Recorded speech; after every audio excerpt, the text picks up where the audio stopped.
Does your husband or boyfriend love football and you want to enjoy the game with him but simply don't understand it?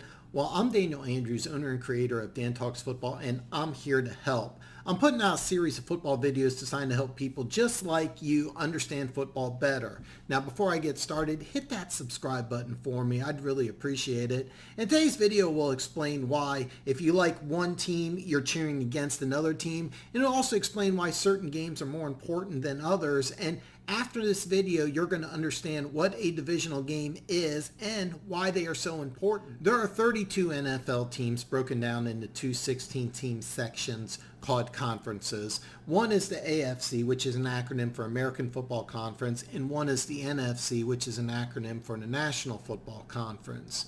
Now, at the end of each year, the AFC winner plays the NFC winner in what is called the Super Bowl. Now, to advance to the Super Bowl, you have a 17-week regular season that once concluded, 7 teams from each conference advance to what is called the playoffs. Now, how do you get to the playoffs? The 16 teams in each conference are broken down into 4 14 divisions. You have East, West, North, and South.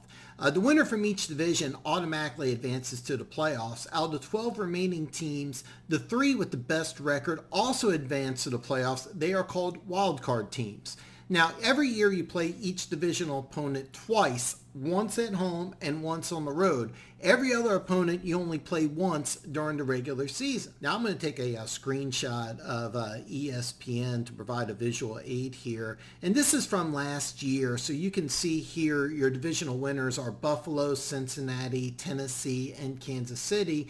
And the 3 wildcard teams are indicated with the X by the team, and they are New England, Pittsburgh, and Las Vegas. The 7 playoff teams are numbered 1 through 7, with the lowest number gets to play at home, as you can see here.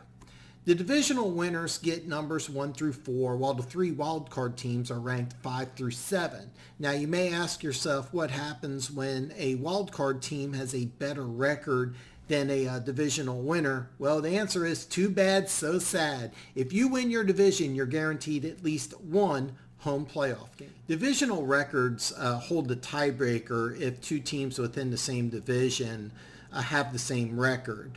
Now, let's take a look at the 2018 NFL season. As you can see here, the 2 best teams, or the 2 teams with the best record in the AFC, are both located in the AFC West. Both the Kansas City Chiefs and the Los Angeles Chargers have 12-4 records.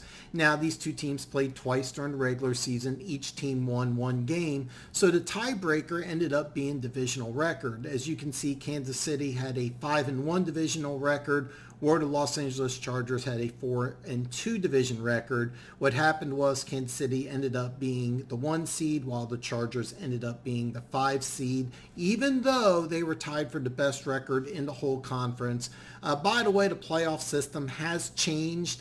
Starting in 2021, an additional wildcard team was added, and it used to be that 2 teams from each conference would advance. The 1 and 2 seed would advance to the second round of the playoffs automatically. Now only 1 team advances to the second round. Conference records are the tiebreaker when 2 teams end the season with the same record. As you look here at the NFC playoffs, both Green Bay and Tampa Bay had the same record, but as you see here, Green Bay had the better conference record. That's why Green Bay has the higher seed. Same thing with Dallas and Los Angeles Rams. Both teams have the same record, but as you see here, Dallas has the higher or the better conference record. Now, in the situation like Philadelphia and the New Orleans Saints, where both teams have the same record and are also tied for the same conference record, the next way to determine a tiebreaker is to go at head-to-head games. So what they do is they take common opponents and they see which team has the better record. Now, ESPN made a mistake here because the Eagles and the Saints actually did play each other during the season, which the Eagles won. That's why the Eagles hold the tiebreaker. But for this video, I just wanted to show why divisional games and conference games are important. Now, I'm a Chiefs fan, so I'm going to use the Chiefs as an example. Now, as a Chiefs fan, I want the Denver Broncos, the Los Angeles Chargers, and the Las Vegas Raiders to lose every week.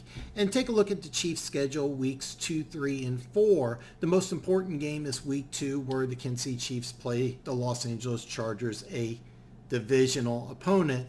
Then the next week against the Colts, that's an AFC game, which is more important than week 4 against the Tampa Bay Buccaneers because the Tampa Bay Buccaneers are an NFC team.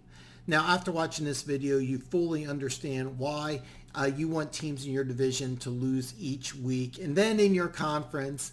And every week I'm going to release a new video breaking down football, so drop a comment below with what you want to see.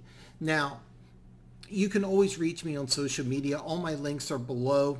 And if you haven't already, hit that subscribe button, like the video, give me the thumbs up, and ring the bell while you're notified every time I come out with a new video breaking down football.